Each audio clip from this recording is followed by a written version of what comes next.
Time to hang out with my sister girl. Hey, sister girl on films. Hey, sister girl on films. Hey.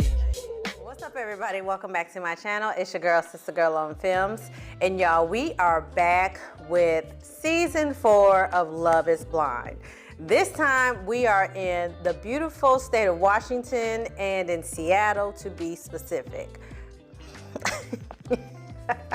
I can't say that I was super excited for this particular season because I feel like we just ended season 3 and season 3 was a train wreck, a complete train wreck. If this season is anything like last season, then this might be it for me in Love is Blind because yikes.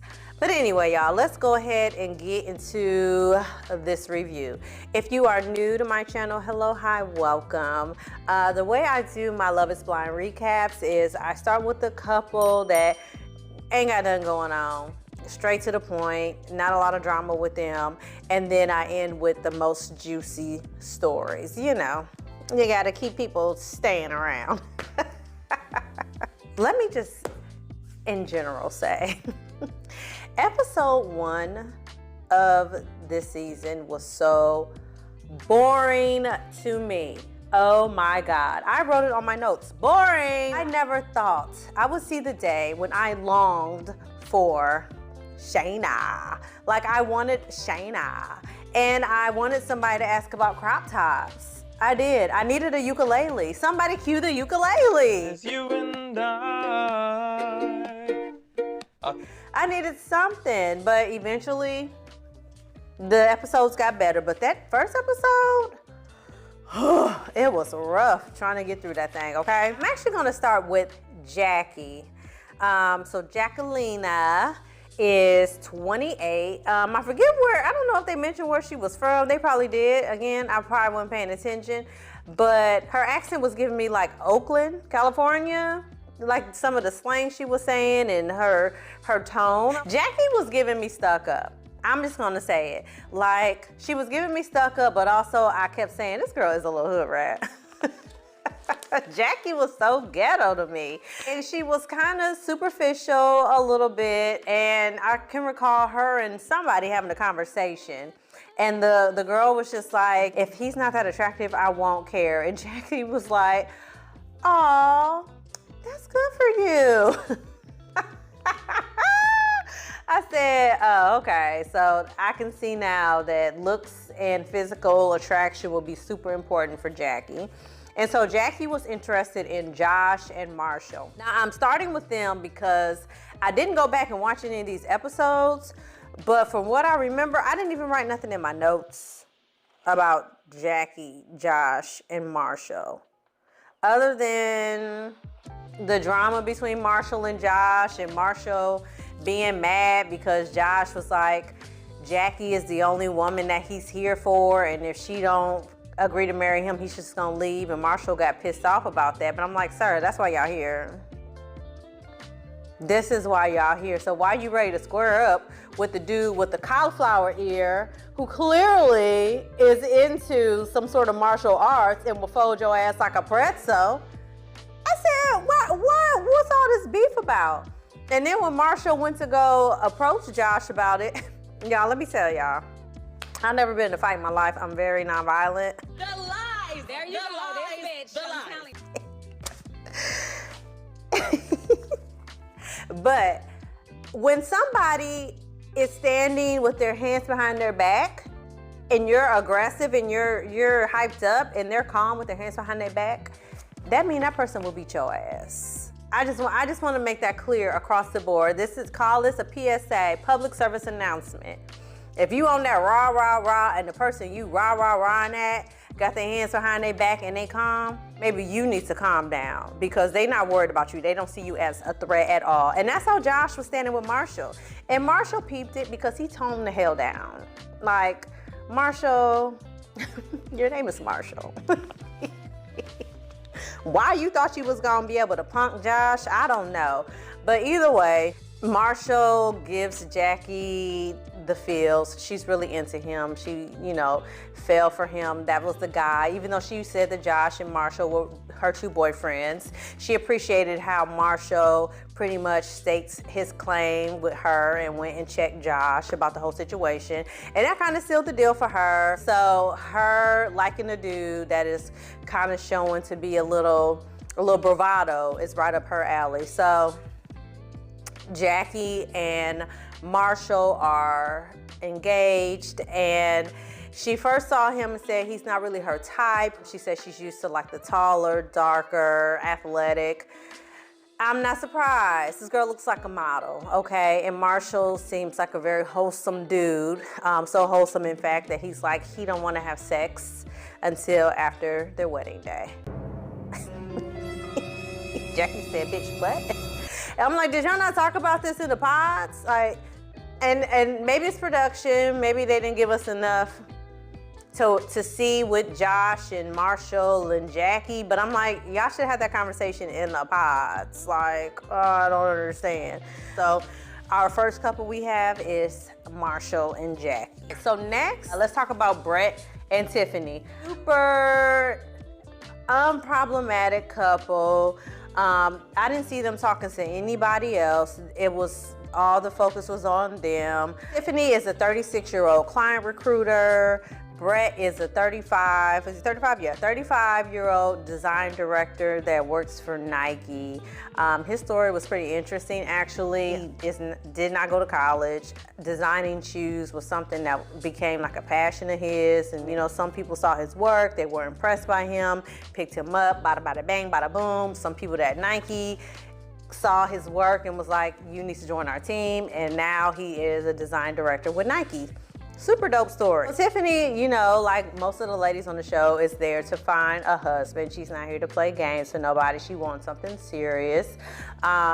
She just feels like, you know, dating is very difficult and finding somebody that kind of matches her. And so her and Brett connect like immediately. He was telling Tiffany the story of how his brother got into a car accident and died, which was really sad, you know, and he opened up to her to let her know, you know, how difficult that situation was, but how it also made him understand how important life is and how important it is to cherish your loved ones in your life, and how you have to just, you know, make sure you tell people you love them, because you just never know when the last time you talk to them is the last time that you talk to them.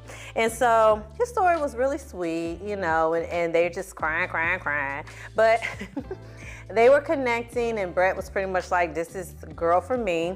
And so they have a date in the pods, and Brett is just like pouring his heart out to her, and baby girl falls asleep. So Brett is like trying to talk to her, and he's like, Tiffany, hello, and she's asleep. So he leaves his pot pissed, and he goes back to the guys' quarters, and he's like, I'm sitting here pouring my heart out to her, and just nothing, crickets. Like, she doesn't say anything, like, I'm done. Sir, calm down with the doneness of it all. Like, y'all have had, I don't know how many dates. Calm down, relax, let the girl explain what was going on. Based on like previous cast members' interviews and stuff, apparently like their filming schedule is crazy on this show. So the fact that she was tired, I'm not surprised by that. I'm surprised more people don't just fucking fall asleep in them damn pods, because I definitely would. Side note, that meant Brett was probably being boring as hell, okay? Oh, brother, this guy stinks! His voice is so soothing. Girl, he wasn't talking about shits. That's why you fell asleep. Brett gave Tiffany the opportunity to apologize, and he proposed to her, and of course she accepted. So I'm definitely rooting for this couple, but based on the previews for upcoming episodes, I don't know what's about to jump off with them, but it seemed like maybe somebody might end up saying no at the altar with these two. I really hope not, because I am rooting for them, and they seem like a really good couple. Only time will tell. So it was a hard choice deciding what couple to focus on next, because the next three couples, It's all a ball of just foolishness, okay? Let me start with Paul and Micah. Okay, let's just start there. Paul is 28. He's a scientist, and his two main focuses, his main focus right now is Micah and Amber. And so we see Paul on his dates with the women, and he's kind of saying the same thing to all the women, like, oh, you sound amazing, I can just marry you right now, that type of shit. But Micah and Amber for sure really piqued his interest. And so we have Micah, who is 27 years old and who is happy to be in this experiment because she's like, you know, someone will be able to fall in love with my inner and not be distracted by my outer. She said, but if nobody asked me to marry me, then it's like, fuck. Now what's the problem? Like, you don't like my inner, then I can't get a man with my outer. I'm fucked, pretty much. Fair enough, that's a fair assessment. So Amber is 33. She's been married and divorced twice. And she feels like she's learned a lot from both her marriages, and she feels like now she is really for real this time, for real ready to be in a successful relationship. So these two women could not be more opposite from each other, even from their looks. Like, Micah is giving me young sorority girl. Amber's giving me grown-ass woman that has a 401k. Like, these two women couldn't be more opposite, okay? And I don't see either of them seeing Paul. I'm just saying. So Micah is also very much interested in Kwame, which we'll get to him in a little bit. But Micah eventually decides, you know, although she has a strong connection with Kwame, she would much rather be with Paul. She's more connected to him. She feels the passion from him more than she does from Kwame. And so Micah pretty much tells Paul, look, I don't really see it for Kwame like that, and I'm really here for you. And if you're serious about me, you need to cut shit off with Amber, and we can go ahead and just ride this off to the sunset. And so Paul is like kind of unsure about it because he really likes Amber. He and Amber have great conversations. Amber's been all about him. Amber really has made Paul her number one. They have really deep conversations. She comes back from her dates with him just ecstatic. Even one date in particular, he gave her like a plant. Like, it just seems like everything is hitting off for them.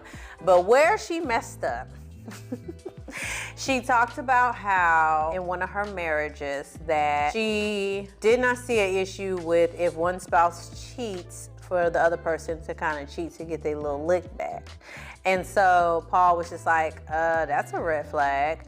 And she's like, well, no, I wouldn't do that now. I've learned from that, but that's where I was at that time. And he was just like, hey, if you say so. And I'm like, girl, you messed shit up. Because, you know, for some people, that is a deal breaker. Like, regardless of anything, if you step outside the relationship, it's a dub for me. And so I think that was probably like a huge factor in Paul deciding to commit to Micah. So he ended up having to have a very tough conversation with Amber. And basically was just like, hey, you know, me and Micah have decided that it's just gonna be me and her, and I'm so sorry. And it's remorseful as he was and as hesitant as he was to have that conversation, that should have been like a flag in his mind, like an alert, an alarm. Like, I'm not 100% okay with this. Why am I going through with it? He did. He ended things with Amber, and he proposed to Micah. So that is our next couple, Micah and Paul. Speaking of Micah, let's go ahead and get to Kwame, Chelsea, and Micah. Now, I know everybody on the YouTube is talking about this season of Love is Blind, and all of the thumbnails are like, Kwame, his white women, Kwame, wow. We first were introduced to him, and I saw that hair, and I'm like, he probably don't date sisters. And then he said he was a former professional soccer player. Definitely don't date sisters. And I'm just saying that because he probably spent a lot of time over in Europe. He probably's been around a lot of white people, you know. So I don't know why y'all acting surprised. I don't know why y'all acting surprised. And he even said the same thing SK said last year, where I'm really excited about this process because, you know, you get to connect with people based on their personality and not based on how they look and their skin color, you know. And then Kwame was like, you know, I couldn't pick up my prom date in high school because I was black. And I'm like, oh, well, he wants a non-black girl, okay? So that's okay, you know. Just because you black don't mean you gotta be with a black. But anyway, so Kwame is 33 and he really connected with Micah and Chelsea. This probably is gonna sound bad, but I feel like Chelsea was very much enamored by Kwame possibly being black. I mean, obviously his name's Kwame. I don't know. It was just given like, I can't wait to get a hold of that black schlong. I don't know. Maybe Chelsea is around a lot of black people. Maybe she's one of those, I don't see color. But that's what I was getting from her. It was very much given fetish. The way that they were talking, their conversations were very sexually charged. And I'm just like, I'm not seeing any sparks. Like, why are y'all even connected? Micah was very flirty. She has a way of speaking to men that makes them feel like they're the most important person in the room. I think it's just like a personality trait. So Kwame was very much just like all about Micah. You know, he felt like she could be his soulmate. She just really just spoke to his heart. Know how, but she did. And so he was ready to propose to Micah like really super quick. And Micah was just like, I don't know about that. She was curious about Kwame, but I don't think she was all in. I think that, you know, maybe once we get to meet her family, we'll really get to see. She had like a Shina type of family. Shina. You know, that loves riding dirt bikes with Jesus and going to January 6th meetings at the Capitol. You know, if Micah has that type of family, then that might be a reason why she decided not to pursue her connection with Kwame. But after her and Paul had their conversation, decided that they were choosing one another, she had a conversation with Kwame and was just like, look, I feel like our connection was like a slow burn. Child, she kept using the same lingo with him and Paul, but she was like, I feel like our connection was a slow burn. Oh, it's just not working for me. And so I'm going to, you know, focus my attention on my other connection. And Kwame was like, okay, cool, no problem, no problem. You know, it was very nice meeting you. Thank you for this opportunity. I wish you the best of luck on your future endeavors. Best regards, me. I said, sir, that was very like cold, but I guess, you know, it's because Micah broke his heart. And so, you know, he went back to the guys' lounge and he just cried like a little baby child. He cried like Jared cried after Mal told him no to his proposal. So he just cried like a little baby.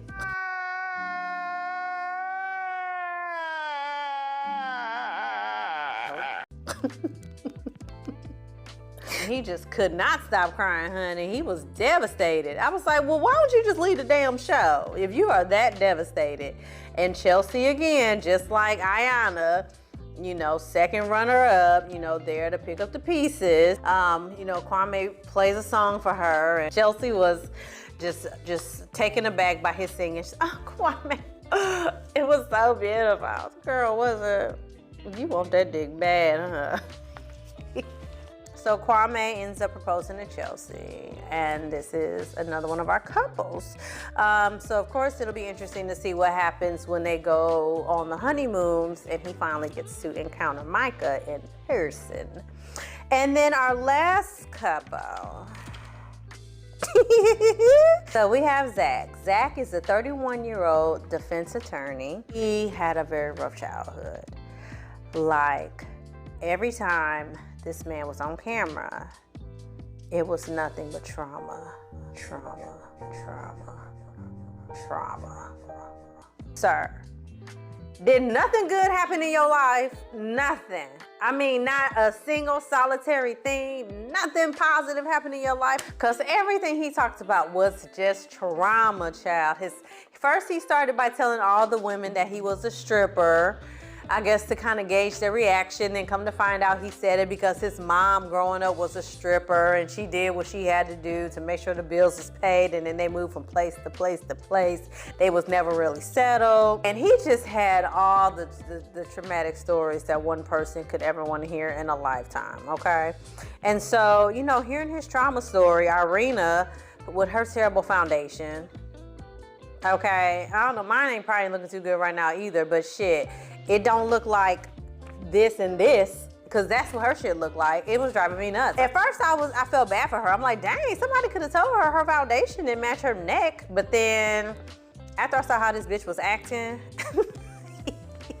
I said, I wouldn't have told this hoe nothing either. Okay, I wouldn't have told her she looked like Casper the ghost above the neck either, okay?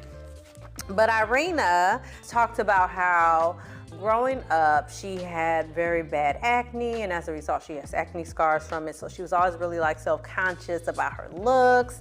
And so it took her a long time to rebuild her confidence, but now, you know, she's ready to be in a relationship. So her and Zack are just trauma bonding it up, honey. You know how they do on this damn show. Everybody crying and snotting and shit. Zack is also very much into Bliss. So Bliss is from Alaska originally. You know, she just talked about, you know, being a outdoorsy type of girl, you know, being from Alaska. You know, she's really into that type of stuff. She's really close with her family. And her and Zack are really also really hitting it off.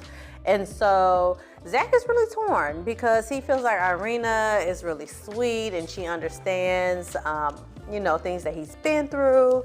And Bliss is an amazing woman. You know, she has a lot going for herself. But what kind of sealed the deal with Zack was Irina and Bliss started coming on dates, kind of bitching and complaining about each other. Like, big time. Kind of putting him in the middle of it. It was really giving catty, but for good reason, which we'll get to here shortly. And so eventually Bliss kind of makes the comment to Zack that you don't see the side of Irina that we get to see, just like we don't get to see the side of Irina that you get to see. But all I do know is that if you choose her over me, it says a lot about your ability to judge character. And he did not like that shit one bit. And then Bliss also talked about how her dad never likes anybody that she brings home. Like, he feels like nobody is good enough for his daughter, which also struck a chord for Zack because that's something that he dealt with in past relationships, where he felt like people judged him because of what his mom did and with him being poor growing up. And so that's kind of a soft spot for him. I feel like those two things combined were the things that kind of pushed him towards Irina. And it didn't help that Irina manipulated the hell out of him. Like, manipulated the shit out of him. And she was just like, you know, Bliss is just, she doesn't like me. And, you know, if you see something in her that you don't see in me, that's fine, but I'm not about to keep fighting for you. If you're not sure about us, then I'm just gonna pack my shit and go home. He fell for it. I said, you're probably a terrible lawyer. I would love to know what your record is, because she pulled one over you real quick, buddy. And so Zack kind of let Bliss know that he was choosing Irina. Bliss was just like, you know, okay, it is what it is. And she was heartbroken, but, you know, she was just like, told Irina, you know, it was nothing bad between them two. And, you know, they both like the same guy and there's no reason for them to have beef. Zack ended up proposing to Irina. Now, before we talk about the honeymoons, let me just talk about Irina and Micah. They were the most off-putting part of this whole entire episodes 1 through 5 for me. They were so childish when they were interacting with the other women, like laughing at the women when they were crying, especially Irina, like rolling their eyes. When Jackie was crying about the situation with Josh and Marshall, they were just laughing. They thought it was just, they couldn't understand why everybody was crying. Just heartless, little mean girls. And I was really hoping that somebody would just like cuss one of these bitches out. Nobody did. I mean, Chelsea confronted Irina and called her like a villain or a troublemaker or some shit like that. Then when Irina asked Bliss if she could have one of her candles because she didn't do nothing for Zack's birthday, I appreciated Bliss being like, it's kind of weird that you're even asking me for anything, so no, I'm not sharing nothing with you. Like, we not even cool like that. And I respected that because Bliss was not wrong, because I would have told that bitch to kick rocks too. Okay, let's go ahead and talk about the honeymoons, honey, because it wasn't a whole lot to talk about, but it was a little bit. So Brett and Tiffany, I ain't gonna say, I mean, they good, you know. Tiffany out there looking thicker than a Snicker, okay? I said, oh, and it's all natural, honey, cornbread fed, okay? And Brett was all up on her, so they was giving me like, we've been in a relationship for a very long time. They were in sync with each other. They were just vibing, enjoying each other's company. I don't have nothing to say about them at this moment. Like Brett, Tiffany, they were good with me, okay? Paul and Micah. No, Micah clearly was not completely attracted to Paul when she first saw him, when they first met in the pods. And so it still seems to be the case now that they're on the honeymoon, where she's just kind of going with the flow, and she's slowly starting to warm up to him, but I think it's going to take a lot. And she really was being disrespectful to Paul when they were at the pool party, with how she was talking to Kwame and basically flirting with him. She wasn't paying Paul no attention from what we saw, or barely paying him any attention. I don't know about Paul and Micah. I don't think they're gonna make it. I don't see it for them at all. And there's a part of Paul that feels like he made the wrong decision in asking her to marry him over Amber, which I agree. Jackie and Marshall. So Jackie, she seems like she's a cool, like around the way type of chick, but she be doing too much sometimes. And I don't like how she's kind of like a little bully to Marshall. And I don't know if it's because he's just so sweet and he's kind of calm and he's very accommodating to her. But the way she was kind of talking about him and the way she was treating him, like when she had her breakdown, when she was stressed out about having to go back home and having to be the main provider and taking care of her family. And she had like a drink or something. She's like, slammed it on the counter and was like, put this in the refrigerator, and just walked away. I was like, girl. And even Marshall was kind of like, all right, let me gather myself, because I know she having a moment right now, and I'm hoping she ain't trying to be disrespectful, even though she was very disrespectful in that moment. And he seems to be, you know, very much smitten with her. And again, he don't want to have sex until after their wedding day. And that seems like it's gonna be a problem, like a big problem for Jackie. And then we see in later episodes that Josh popped back up, so drama. I don't think they're gonna make it either. Kwame and Chelsea. Chelsea, girl. So Chelsea's all about the physical with Kwame. Like, she just could not get enough of this man. She's all about it. She couldn't wait to drop it low, spread it wide for him. She just could not, honey. And he seems like he's on the fence with her. I don't know how attracted he is to her. You know, but if she wanted to drop a little spreader wide, he'll drop a load inside. Kwame, you know, really set the standard and the stage for Chelsea before all the couples met each other in person for the first time. And he was kind of like, you know, me and Micah really had a connection in the pod, so how would you feel about me having a conversation with her? You know, kind of some closure, you know, when we see each other. And Chelsea trying to be the cool fiance, unbothered chick. Oh yeah, that's fine. Oh no, I absolutely get it. Yeah, no. Girl, please. And Kwame got to that damn pool party and showed his whole entire ass. So Kwame gets to the party, he sees Micah, and they instantly just start talking, chatting it up, just sitting by the pool. And so everything is cool at first. And then so at one point, Chelsea asked Kwame, hey, can you get me, I think it was like a shot or something, or a drink or something. And he's like, yeah, babe, no problem. And then so Irina's like, hey, Kwame, can you get me and Micah 2 shots? And then so Kwame is like, oh yeah, yeah, I can get you 2 shots. You know, he's like rolling his eyes because obviously he see they trying to be funny. And then he just kind of walks away. And so Irina and Micah's like, I guess that's a no. And then Tiffany, who is having the time of her life, honey, just jamming. She like, y'all need some shots? Okay. Love her. And Brett is just shaking his head. And so they get off the pool, they being Irina and Micah. And so Tiffany gets them their shots and they're like, thank you, since Kwame's being all salty. And then Kwame was like, oh yeah, I'm being real salty. And then so they were like, let's cheers. Cause like, cheers to failed proposals. Wait a damn minute. Wait a damn minute.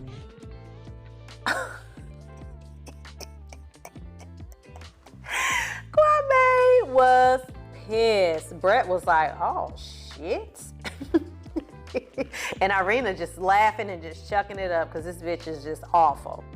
Awful. Micah was like, I'm just kidding. I'm just kidding. And so Kwame's all pissed off and he pulls her to the side and was like, you know, that was fucked up. I don't know why you said that. Why would you make a toast like that? You know how I felt about you. And then so they're just going back and forth and he's looking at her ring, he touching her hand. And meanwhile, Chelsea over at the pool like, just ain't saying nothing. Bitch, you should have been broke that shit up. You should have been broke it up. See, this is what happens when people be trying to play like they just too cool. I don't do drama. No, bitch, I do drama. Call me a thespian, okay? Give me my Oscar because I'm gonna do all the drama. Because if you tell me you wanna have a brief conversation with this bitch and then I look up and you sit there, get it, oh, I'm about to get up and I'm about to show out, okay? I'm about to show out. But no, did she show out? No. She's over there talking to Jackie and Tiffany and it's like, I can't believe Kwame is still over there talking to her. And Jackie ghetto ass like, couldn't be me. I bust him up in his head. True. And I kind of like you, Jackie.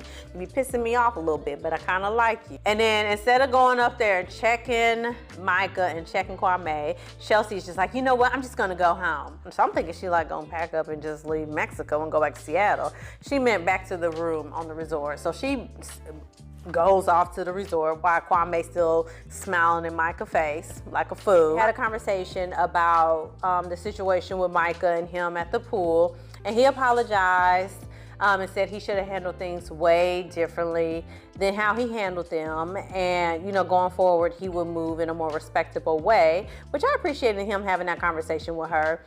And so Chelsea wanted to have a conversation with Micah about the situation at the pool. But before they can get into it, it started raining, and that kind of put the end to that conversation. But she's just like, I'm done with it, you know, and hopefully you're done with this conversation with Micah. And do you feel like you got the closure you needed? This fool gonna say, no, not really. What other closure do you need? What other closure do you need? You need to go sleep with the bitch? Like, what do you need to do? Chelsea, girl, I don't think it's gonna work out for them either. If it does, it'll be because she's settling. I don't know. He must have the penis of the gods. I don't know, because there's no way. There's no way a man is about to do to me what he did to Chelsea and then turn around and say he didn't get the closure he needed. But Irina is not attracted to Zack at all. Their proposal was so cringy. Like, they saw each other, he asked could he hug her, they gave a hug, then they sat down, and he was just like, and she was like, why are can you blink? He said, I'm blinking. And he was like, in his interview, I don't think she was ready for that intense eye contact. Zack, none of us were. What are you doing? Stop being weird. Stop. And he was just, stop it. So he was just kind of creeping out everybody except for the guys. I don't know if he did some more stuff off camera that we didn't see, but Jackie in particular just did not like him. And I liked how Marshall was kind of like, well, I like the dude, you know, so I ain't got no problem with him. And she was just like, ugh, how can I stand him? Lady, worry about you and your man and leave Zack alone. I mean, I don't know what's going on with him, but leave that man alone. So Irina just very much is like, I'm not feeling none of this. She's very much like repulsed by him, it seems. And he can tell it. And so whenever they get with the other couples, she is just all about Paul. She's all up in Paul's face. She's like, Paul is her type. She tells Paul that he's so sexy. She loves his hair. She's just like flirting with him. And I'm like, Micah is supposed to be your homegirl. That don't mean nothing to you. This bitch is terrible. She's worse than Shayna. Like, she's worse than Shayna. I didn't think it would be possible. I didn't think there could be a villain worse than her. But she is terrible. And so by the end of the honeymoon, Zack is just like, well, first Irina's like, well, when we go home on the plane, I feel like maybe we should just sit in separate seats, you know, so we can both kind of think about. He's like, I'll do you one better. I'll do you one better. We don't have to be together at all after this. Like, at all. She was like, woo, I'm so glad you said something. And he was like, yeah, I know. And she was like, this just hasn't been, you know, a good fit, you know. And he was just like, yeah, I could tell, you know. And he was like, maybe we just should have ended it sooner. She's like, I should have ended it as soon as I saw you. Okay. All right. So needless to say, Irina and Zack did not make it off the honeymoon. And so she's just trying to play it all chill and shit. Well, what about Bliss? Like, are you going to reach out to her? Bitch, don't worry about it. First of all, Bliss don't even like you. Period. You threw her under the bus to try to take this man who you thought was a prize, and karma bit you in the ass instantly because you weren't attracted to him. He seems to be a little bit of a weirdo. And you had a terrible, well, you still probably had fun in Mexico, but you had to be uncomfortable sharing a room with this man that you are not attracted to at all. So, you got played, bitch. Even Paul asked Zack, you know, if he was going to reach out to Bliss. And he was like, I don't know. And all the women feel like Bliss dodged the bullet, which I agree. Kind of in part one of the show on the cliffhanger with Zack asking Bliss to meet him for lunch. And so they get to the restaurant and she sits down and he's just like, so I made a mistake. I think we both know I made a mistake and I should have proposed to you. And there we are. So I have a feeling Bliss is gonna be like, you crazy, because that's what I would say. Don't try to play me. Don't try to pick me second after you pick this little Bopsy twin, okay? So the episodes got more entertaining, for sure. Because that episode 1, y'all, let me tell you something. That's why I probably missed some stuff. I ended up getting up. I started sweeping, cleaning my house. I had it turned up so I could hear what was happening. Every now and again, I would go in and look. So I probably missed some shit. But I was so bored, y'all. I was just about to fall asleep. So I'm happy it picked up, and it looks like it's gonna get really juicy in the remaining episodes. We already know we got one couple that ain't gonna make it, and that's Irina and Zack. So at this point, I feel like we about to be 0 for 4. Because we know they ain't getting married, so we ain't gonna count them. So I don't think any couple is gonna make it. Not a single one, which is fucking sad. But y'all let me know your thoughts in the comments below. What did you think about part 1 of Love is Blind 4? Did you like it? What did you think about the drama? There was so much drama. Did you feel like somebody should have elbowed Irina in the face and Micah for being mean girls? Because I felt like they needed some bows dropped on them. Bows on them. Y'all let me know your thoughts in the comments below. And as always, y'all, like this video, share this video, subscribe to my channel. And I'm gonna see y'all next week for part 2 of Love is Blind Season 4.